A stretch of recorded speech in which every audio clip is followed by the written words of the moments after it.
যেরকম প্রতিটি মানুষের জীবনযাপনের জন্য খাবার দরকার, সেরকম গাছদেরও তাই। দেখো বন্ধুরা, প্রকৃতিটা কত সুন্দরই না লাগছে, কত সুন্দর আলোময়, জলগুলো ঝিলমিল ঝিলমিল করছে, কত সুন্দর লাগছে, তাই না?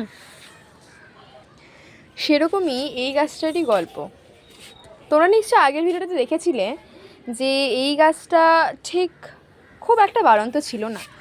এখন তোমরা দেখতে পাচ্ছ সেই গাছটার অবস্থা কি সুন্দর, এরকম কতটা বড় হয়ে গেছে।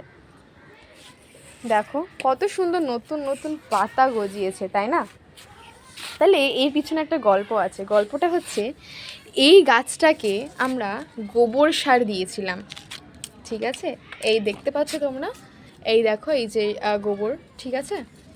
তো তারপর থেকে যেই ম্যাজিকটা আমরা দেখতে পেয়েছি, এই যে তোমাদের সামনেই আছে রেজাল্ট, তোমরা দেখে নাও কত সুন্দর সুন্দর নতুন পাতা গজিয়েছে আর কত বড় হয়েছে, তোমরা শুধু দেখো।